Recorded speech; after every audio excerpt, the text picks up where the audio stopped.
எல்லாருக்கும் வணக்கம். இன்னைக்கு நம்ம பார்க்க போறது ஒரு அடேங்கப்பான்னு சொல்ற மாதிரி ஒரு கதை.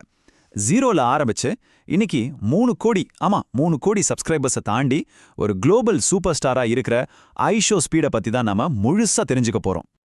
இந்த ஒரு கேள்விதான், இதுதான் நம்மளோட இன்னைக்கு தேடலே. எப்படி எந்த ஒரு பேக்ரவுண்டும் இல்லாம, பெரிய வசதி எதுவும் இல்லாம ஒரு சாதாரண பையனால இப்படி ஒரு உச்சத்துக்கு போக முடியுமா? வாங்க இந்த கேள்விக்கான பதில தேடி போலாம். எல்லா பெரிய வெற்றிக்கும் பின்னாடி ஒரு சின்ன ஆரம்பம் இருக்கும் இல்லையா? ஐஷோ ஸ்பீடோட கதையும் அப்படிதான். முதல்ல அவரோட அந்த சாதாரண ஆரம்ப காலத்துக்கு போவோம். அவரோட உண்மையான பேரு டாரன் ஜேசன் வாட்கின்ஸ் ஜூனியர். அமெரிக்கால ஒஹாயோங்கிற இடத்துல ஒரு ரொம்ப சாதாரண மிடில் கிளாஸ் குடும்பத்துல பிறந்தவர். பெரிய பணக்கார குடும்பமோ சினிமா பின்னணியோ எதுவுமே கிடையாது. சொல்லப்போனா நம்மள பலர மாதிரி ஒருத்தர் தான். ஆனா மனசுக்குள்ள ஒரே ஒரு ஆசை, ஒரு கனவு இருந்துச்சு. பார்க்கறதுக்கு ரொம்ப சிம்பிளான கனவு மாதிரி தெரியும், ஆனா அதுக்குள்ள ஒரு பெரிய சக்தி இருந்துச்சு. இந்த உலகம் என்னைய தெரிஞ்சுக்கணும், அவ்வளவுதான். இந்த ஒரு வரிதான் அவரோட முழு பயணத்துக்கும் ஒரு பெட்ரோல் மாதிரி இருந்திருக்கு. ஆனா இந்த வெற்றியெல்லாம் ஒரே ராத்திரில கிடைச்சிடல. பல வருஷம் அவர் பட்ட கஷ்டம், சந்திச்ச தோல்விகள் கொஞ்சம் நஞ்சம் இல்ல. வாங்க அந்த கஷ்டமான நாட்களுக்குள்ள கொஞ்சம் எட்டி பார்ப்போம். கொஞ்சம் யோசிச்சு பாருங்களேன். 2016ல யூடியூப் சேனல் ஆரம்பிக்கிறார். வீடியோ மேல வீடியோ போடுறார். ஆனா அவரோட ஒரு வீடியோக்கு சராசரியா வர்ற வியூஸ் வெறும் 2 இல்லனா 3, அந்தே. சரி, வியூஸ் தான் அப்படின்னா லைக்ஸ், அதுவும் ஒரு பெரிய ஜீரோ. ஒரு லைக் கூட இல்ல. யாருமே அவரோட வேலையை ரசிக்கல. வியூஸ் இல்ல, லைக்ஸ் இல்ல, சரி கமெண்ட்ஸ் ஆவது அதுவும் ஜீரோ தான்.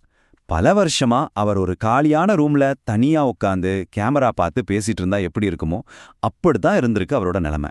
அவர் சந்திச்ச தடைகள்லாம் 1 2 இல்ல. கையில இருந்தது ஒரு பழைய மொபைல் ஃபோன். பேசுறதுக்கு தனியா மைக் கிடையாது. எடிட்டிங்னா என்னன்னு கூட தெரியாது. இதெல்லாம் ஒரு பக்கம்னா, கூட படிக்கிற ஃப்ரெண்ட்ஸ் எல்லாம் கிண்டல் பண்ணிருக்காங்க. ஸ்கூல்ல டீச்சர்ஸ் வார்ன் பண்ணிருக்காங்க. வீட்ல அப்பா அம்மாவுக்கு பயம். அவருக்கு சாதகமா ஒரு விஷயம் கூட அப்போ இல்ல. ஆனா சொல்லுவாங்களே, எல்லா கதைக்கும் ஒரு டேர்னிங் பாயிண்ட் இருக்கும்னு. ஸ்பீடோட வாழ்க்கையிலையும் அப்படி ஒரு தருணம் வந்துச்சு. எல்லாமே தலைகீழா மாறின அந்த ஒரு மொமெண்ட், அதை பத்தி தான் இப்ப பார்க்க போறோம். இந்த டைம்லைனை பாருங்க. 2016ல ஆரம்பிச்சு வருஷங்கள் போகுது, ஆனா பெரிய முன்னேற்றம் இல்ல. மெதுவான போராட்டம். ஆனா 2021ல ஒரு முடிவெடுக்கிறார். Daily streaming. அதுக்கப்புறம் பாருங்க, ஒரு ராக்கெட் மாதிரி வளர்ச்சி. அந்த பல வருஷ காத்திருப்புக்கும் திடீர்னு கிடைச்ச அந்த வெற்றிக்கும் உள்ள வித்தியாசத்தை இது தெளிவா காட்டுது. நிறைய பேர் இது ஏதோ அதிர்ஷ்டம்னு நினைக்கலாம், ஆனா அதுதான் இல்ல. இது ஒரு தெளிவான முடிவோட விளைவு. என்ன நடந்தாலும் சரி, நல்லது கெட்டது எது நடந்தாலும் சரி, நான் டெய்லி வீடியோ அப்லோட் பண்ணுவேன். இந்த ஒரு முடிவு, இந்த ஒரு கமிட்மெண்ட் தான் எல்லாத்தையும் மாத்துச்சு. இதுதான் இங்க நம்ம கவனிக்க வேண்டிய முக்கியமான விஷயம். அந்த முடிவுக்கு அப்புறம் என்ன ஆச்சுன்னு பாருங்க. வெறும் 1000 சப்ஸ்கிரைபர்ஸ்ல இருந்து சில மாசத்திலேயே 1 லட்சம். நம்ப முடியுதா?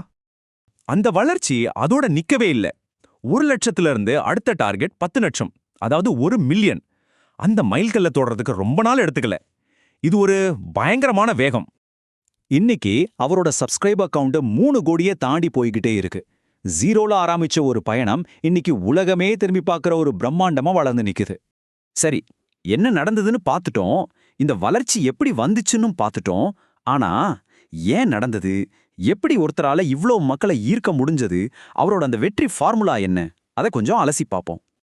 அவரோட அந்த மெத்தடை நம்ம ஒரு 5 முக்கியமான விஷயமா பிரிக்கலாம்.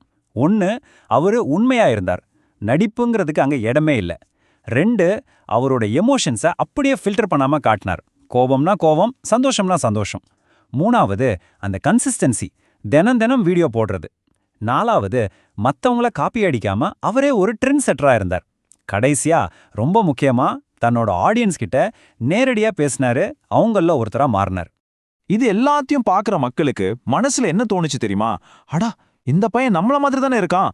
அந்த ஒரு உணர்வு, அந்த ஒரு கனெக்ஷன், அதுதான் ஐஷோ ஸ்பீடோட மிகப்பெரிய பலம். சரி, இப்போ நாம கிட்டத்தட்ட கடைசிக்கு வந்துட்டோம். இவ்வளவு தூரம் பார்த்ததிலிருந்து அவரோட இந்த பிரம்மாண்டமான வெற்றியோட உண்மையான ரகசியம் என்னன்னு நீங்க நினைக்கிறீங்க? அவரோட அந்த உழைப்புக்கு கிடைச்ச பலனை பாருங்க.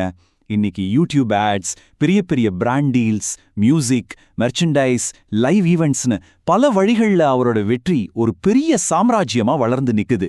அவர் ஒரு என்டர்டெய்னர் மட்டும் இல்ல, ஒரு பிராண்ட். நிறைய பேர் ஒரு விஷயத்தை ஆரம்பிக்கிறதுக்கு முன்னாடி சொல்ற காரணம் என்ன? எனக்கு திறமை இல்ல, என்கிட்ட நல்ல கேமரா இல்ல, நல்ல செட்டப் இல்ல, இதெல்லாம் தான். ஆனா ஸ்பீடோவோட கதை நமக்கு என்ன சொல்லுது? திறமை பிறப்புல வர்றதில்ல, நம்ம விடாமுயற்சியா ஒரு விஷயத்தை செய்ய செய்ய அது தானா வளரும். பெர்ஃபெக்டான செட்டப்காக காத்திருக்காதீங்க. கையில என்ன இருக்கோ அதை வச்சு ஆரம்பிங்க. அதுதான் உண்மையான ரகசியம். ஒரு சின்ன ரூம்ல ஒரே ஒரு பழைய போனை மட்டும் வச்சுக்கிட்டு ஸ்பீடால இந்த உயரத்தை தொட முடிஞ்சதுன்னா, உங்க கனவை நோக்கி முதலடி எடுத்து வைக்க நீங்க எதுக்காக காத்துக்கிட்டு இருக்கீங்க? இந்த கேள்வியை நான் உங்ககிட்டயே விட்டுடுறேன். யோசிச்சு பாருங்க.